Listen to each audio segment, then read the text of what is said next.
ঘুমের আরবি জানা আছে কারো? ঘুমরে আরবিতে কি বলে? অনেকগুলো আরবি আছে। একটা আরবি হচ্ছে নুআস, তন্দ্রা তন্দ্রা, আমানাতান নুআসা কোরআনে এসেছে। আরেকটা আছে ঝিমুনি, ঝিমুনি, এইভাবে ঝিমুনি আসে ঘুমের আগে, এটারে বলে সিনা। এটারে কি বলে? সিনা।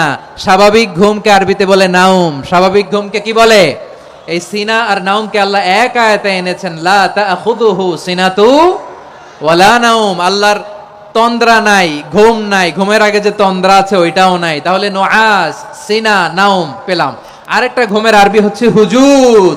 এটা মাঝরাতের ঘুম, শেষ রাতের ঘুম, যেই ঘুমটা বড্ড মজা লাগে। কাঁথা টেনে টেনে, ব্ল্যাঙ্কেট টেনে টেনে আরেকটু ঘুমাইতে মন চায়, আরেকটু, আর 1 মিনিট, আর 2 মিনিট, এরকম একটা মজার ঘুম শেষ রাতে আছে না নাই?